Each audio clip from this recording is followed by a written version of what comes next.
इस कहानी का नाम है गर्मी में जादुई मटके के अंदर ठंडा गांव। बहुत समय पहले की बात है। एक छोटा सा गांव था, धूपपुर। इस गांव में गर्मी इतनी ज़्यादा पड़ती थी कि लोग निकलने से डरते थे। न नहर थी, न कोई बड़ा पेड़, न ही कोई ठंडी हवा का नामो निशान। हर कोई पसीने से भीग जाता और पानी की बहुत किल्लत थी। इस गांव में एक नन्हा लड़का रहता था, मिथुन। मिथुन बहुत चतुर और जिज्ञासु था। वो हमेशा सोचता, काश हमारे गांव में भी ठंडी हवा और पानी की नहरें होती। एक दोपहर मिथुन अपनी नानी के पुराने संदूक से कुछ पुरानी चीज़ें निकाल रहा था कि उसे एक पुराना मिट्टी का मटका मिला।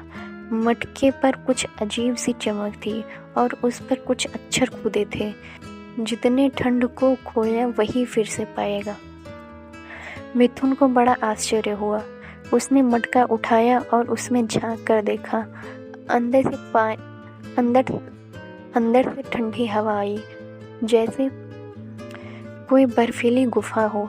हैरान होकर उसने उसमें हाथ डाला और उसका पूरा हाथ गायब हो गया। वह डर तो गया, लेकिन हिम्मत करके बोला, मैं अंदर जाता हूँ। जैसे ही मिथुन ने मटके में छलांग लगाई, अचानक एक ठंडी हरी भरी दुनिया में पहुँच गया। वहाँ बर्फ़ के फव्वारे थे, मीठा पानी बह रहा था और बच्चे बर्फ़ के गेंदे बना रहे थे। पेड़ों पर रंग बिरंगे फूल और पक्षी ठंडी हवा में गीत गा रहे थे। मिथुन ने एक बूढ़े बाबा को देखा जो एक बर्फ़ का झूला झूल रहे थे। उन्होंने हंसकर कहा, बेटा, ये ठंडापुर है, जादुई गांव, जहाँ गर्मी का नामो निशान नहीं, लेकिन यहाँ हर कोई तभी आ सकता है जब वो ठंडी हवा की कद्र करे। मिथुन ने सब कुछ देखा, सीखा और कुछ ठंडी हवा की बूंदें बोतल में भर ली। बाबा ने उसे आशीर्वाद दिया, जाओ अपने गांव को भी ठंडा करो।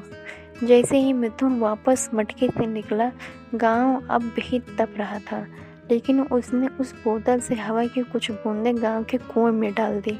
अगले ही पल एक ठंडी हवा चली, कुएं का पानी शीतल हो गया और गांव में धीरे धीरे ठंडी बूंदों से पानी और पेड़ उगने लगे, नदी और पेड़ उगने लगे।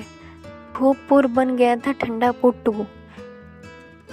बच्चे खेलते, बूढ़े सुकून से बैठे रहते और गर्मी गांव से दूर चली गई। अब भी जब कभी गर्मी ज़्यादा पड़ती तो बच्चे कहते हैं, चलो मिथुन भैया के मटके को जगाते हैं। अगर हम कुछ अच्छा पाने की सच्ची चाह रखते हैं और दिल से मेहनत करें तो जादू भी सच्चाई बन सकता है।